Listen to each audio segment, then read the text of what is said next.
my dream, realize. Through all the joy and pain, and the sunshine and rain, I kept my eyes to the sky. What's up, everybody? I hadn't done an up-close and personal video like this one in a while, and it is that time. What is the meaning of life? All of us have asked ourselves this question at some point or another in our life. I have been in the quantum lane and had within one simple sentence the meaning of life in a way that was so simple, because it is simple. On a quantum level of understanding, it is simple.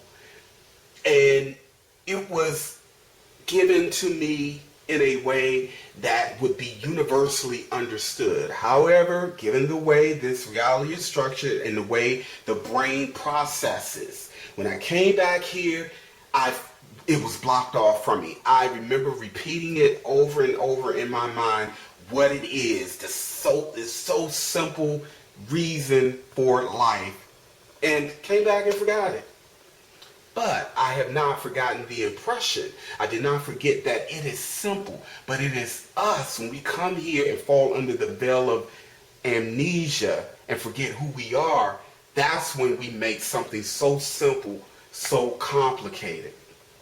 So I have to explain it to you guys in a linear fashion, not in one sentence. Can't explain it in one sentence, because we're no longer in the quantum field at the moment. The meaning of life is ultimately what it is that we decide it will be for us before we come into this experience. This is an experience, and many of us will have many different experiences along our way for the purpose of mastering energy. We are energetic beings. We are energy. Everything is energy, but see, we are conscious beings. And we have all of this energy in and around us.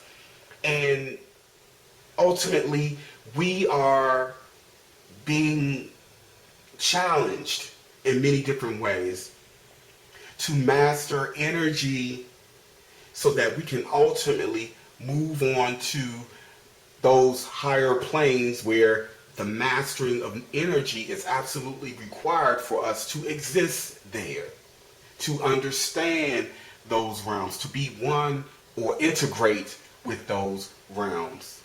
Now, this is where the problem comes in. It is so simple, but yet we make it complicated. It's kind of like a vicious cycle, because given the veil of amnesia that we have to fall under, we forget who we are.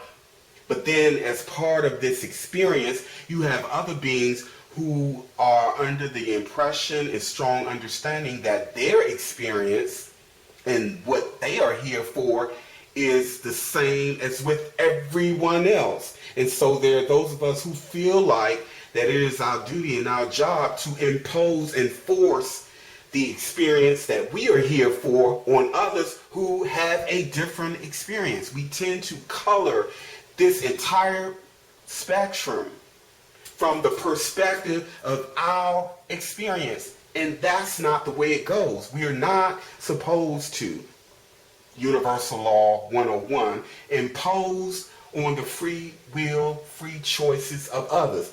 This is where and how we create the karma, and this is where it starts getting complicated, and we end up getting trapped in cycles. Because prior to coming here to experience with our consciousness and to master energy, we made a covenant. We made an agreement to, number one, be our brother's keeper, and to not impose our will on another. That is, unless we have a right to defend our right to be or to exist, but we're not to impose on the free will or thwart or try to stop another person from having the experience that they have agreed to come here. Be it a lesson learned, to pay back negative karma, to balance their karmic stream, their energetic stream. I'm sorry, not But yeah, it could be called a karmic stream as well. Their energetic stream to be a way shower to help those who have gotten so lost and so far down in the experience longer than they should have. The reasons are different, but everyone is not here to have the same kind of experience that would help us to become greater or to reach our fullest potential or to remember who and what we truly are. The complication in this game called life, for the most part, they are self-imposed. They really are self-imposed. We agree to assume a personality, or role that is not authentic to us. And when we do that, we ignore what it is we come here to genuinely experience. And even when we make the choice to not experience what we come here to experience, that is our right. That is our free will.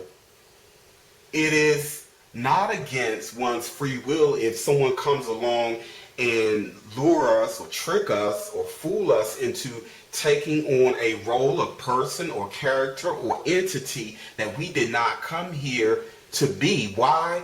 Because if we agree to that and don't question, what free will is being imposed upon? Free will is being manipulated here is ultimately where I'm going. And when we do this, again, we are pulled off of our path and we create these self-inflicted wounds. Again, all the more reasons why I'm constantly encouraging people to be your authentic self, to express yourself in an authentic way.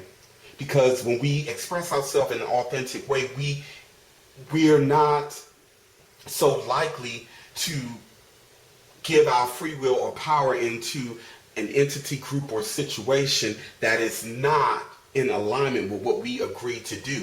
We could hear our guardians, our spirit guides, or whatever you want to call, because when we make an agreement to come here and to do whatever, yes, we fall under the veil of forgetfulness or the veil of amnesia, but we have our guardians or guides, spirit guides, whatever you want to call them.